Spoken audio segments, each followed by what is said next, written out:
Beijing, in the year 1500, is supposed to be the most ordered place in the world. Not the richest city on earth, and the most beautiful, but the most controlled. This is the Ming Empire at full strength, under the Hongxi Emperor, when the court prides itself on restraint, procedure, and the quiet confidence of a system that believes it can regulate everything it touches. From a distance, the capital looks like certainty made into stone. Straight lines, right angles, walls that do not wander, gates that do not negotiate, and a central axis so rigid it feels less like a street plan and more like a worldview. And yet, if you step down into the city at human height, the feeling changes. The order is real, but it is not gentle. It is not designed to protect you. It is designed to keep you in your place.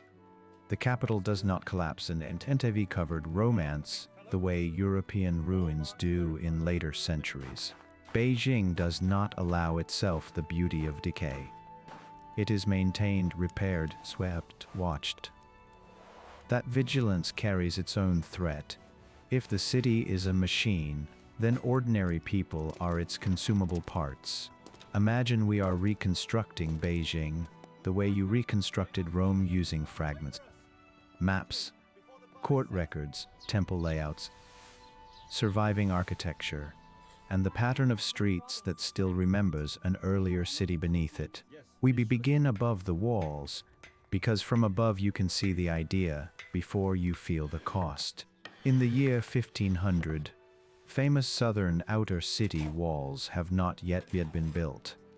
That expansion comes later, completed in the mid-1500s, and the capital of 1500 is tighter, more compressed.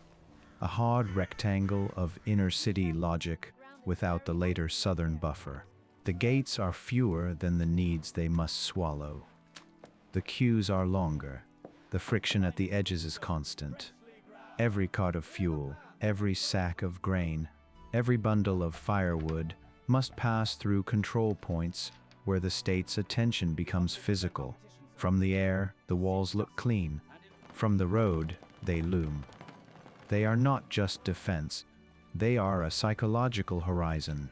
Approaching the gates, you hear the city before you see it, with scraping roots, animals snorting in cold air, vendors calling out bowls of hot porridge and steamed buns to travelers who have been waiting since dawn. The smell is smoke, dung, and wet earth. Because is not perfume, especially not a northern city, must burn fuel just to survive winter nights. You show papers if you have them. You explain yourself if you don't. A wealthy merchant experiences the gate as inconvenience. A poor laborer experiences it as possibility. Because being turned away means losing the day, and losing the day means going hungry. Inside, the geometry asserts itself. Beijing's central axis is not decoration. It is an instruction. The city's most important structures line up as if the earth has been forced to behave. Towers, gates, ceremonial spaces.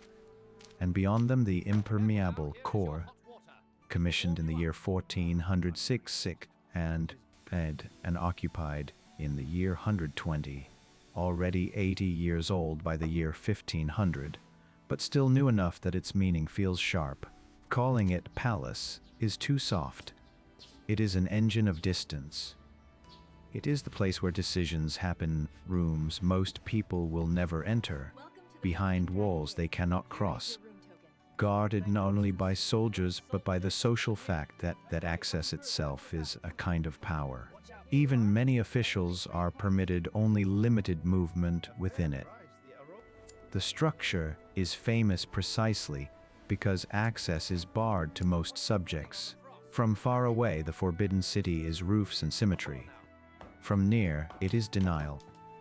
A moat, then a gate, then a court, then a gate, then another wall. Each layer is a reminder. You can center without touching it. You can build the center without belonging to it. You can be essential and still be invisible. Somewhere inside, seals are pressed into ink and edicts become reality. Outside, people carry water, carry coal, carry brick, carry bodies. This is the part most reconstructions miss. They show the monument, not metabolism. Beijing lives on supply lines, grain, fuel, timber, cloth, sulfur, oil, and the capital's greatest vulnerability is not invasion or rebellion in the abstract. It is the interruption of flow. The Ming state knows this, because feeding a northern capital requires an almost absurd level of organization. Tribute grain is levied in the south and shipped along the canal Nlek, what later writers summarize as Kaoyan, the government-managed transport system that exists to feed officials, soldiers, and the city itself. In the palace, grain is an accounting line. In the streets, grain is survival, because what the capital cannot receive, it cannot pretend away. So we follow the grain inward. We move through markets where food is not romantic and not plentiful. It is negotiated by coins, so small they disappear into a calloused palm. In winter, the city's sound changes. Less laughter in alleys, more coughing, more chopping of frozen vegetables, more quarrels about prices. A bowl of something becomes a medical decision. A few coins decide whether a family eats 2 meals or 1. The capital has rituals of abundance, festivals, official banquets, ceremonial offerings. But ordinary people live in the practical calendar of scarcity and fatigue. And over all of it is the city's timekeeping, because it depends on clocks. At the northern end of the axis, the drum and bell towers dominate the skyline of pre-modern Beijing, used by government and community to announce the time of Yuan, Ming, and Qing eras. In the year 1500, you don't check a watch, you listen. The drum is not just a sound, it is permission.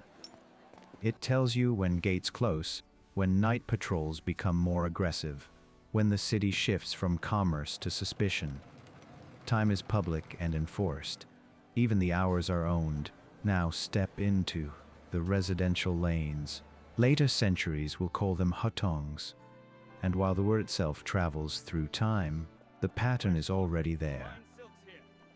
Lines of courtyard houses and narrow lanes knitting the city into blocks, an urban fabric whose roots go back to Yuan planning and becomes widespread and refined in Ming Beijing. These courtyards Yuan are not cute in the year 1500. They are a system for storing privacy in a city where the street belongs to everyone and the state can enter your life through a gate. A courtyard is a pocket of air, a controlled microclimate, a place where the family can exist without being constantly watched. But even here, safety is conditional. Crowding grows as the city swells. Fires spread along wood and paper. Disease moves through shared wells and public spaces. The capital is a masterpiece of organization that still cannot solve the basic fact of bodies living close together. The smell of Beijing is layered. Smoke from coal and pine, the sourness of fermented foods in jars, the sweet heaviness of steamed dough near food stalls, the ammonia edge of animal waste and human latrines. In official descriptions, the capital is civilized. In lived reality, it is simply dense. The state builds walls and palaces, but it cannot build you clean air. And then, south of the palace world, the ritual world, the Temple of Heaven complex exists already built in the same great construction surge as the palace in the early 15th century, and its geometry is the empire's cosmology rendered into architecture. Heaven round, earth square, alignments that treat the universe like diagram that can be administered. On certain days, the most powerful man in the empire performs humility as a tool of rule, offering sacrifices to maintain harmony between heaven and state. For the court, it is cosmic maintenance. For ordinary people, it is theater of meaning. The hope that the city's suffering has a reason, that the winter and the sickness and the labor fit into a pattern, that someone is paying the gods in the correct currency. But the feeling of Beijing is not faith, it is vigilance. The city is filled with uniforms and hierarchies. You learn early how to look down when you should, how to step aside, how to speak carefully near walls that might have ears. The capital is a magnet for ambition students, clerks, petitioners, men who believe an exam can change their bloodline, but it is also a grinder. Most arrive and remain small. The closer you get to power, the narrower the air becomes. A wrong word can end a career. A wrong association can end a family. The horror in this story is not a dungeon under a forum. It is a city that functions too well. In Rome's ruined grandeur, nature conquers. In Beijing grandeur, bureaucracy conquers. The nightmare is paperwork. The nightmare is the fact that the walls aren't falling, they are working. There is a different kind of silence here. The silence of people who understand that being noticed is dangerous, and still people live. That's the makes the city truly unsettling. Because it is not misery everywhere, not collapse, not constant crisis. Children play in alleys when the patrol passes. Neighbors share news and gossip and food when they can. Lovers meet where sightlines break. Old men warm their hands over braziers and argue about opera and taxes, and the last winter was worse. A huge city is never one mood. It is millions of small moods pressed together, but the fragility is always one step under the surface.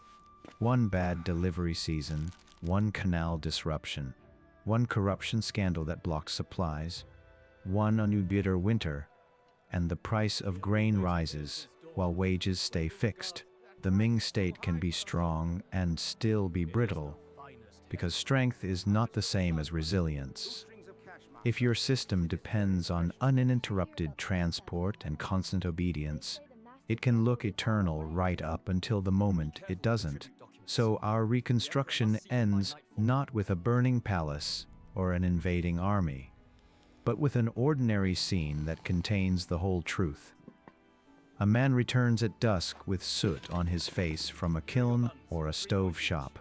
He hears the drum mark the hour from the tower, reminding him that the city will soon tighten its grip for the night. He passes under a gate that will close whether he is inside or not. He carries a small bundle fuel, food, maybe medicine, if the household has managed to buy it. He walks a lane lined with walls that hide courtyards, each one its own tiny kingdom of survival. Somewhere far north, behind the great walls and the moat, the imperial household eats in light that looks like permanence. Somewhere south, in a ritual space built to keep heaven satisfied, incense rises and a geometry of belief tries to impose meaning on a city's exhaustion.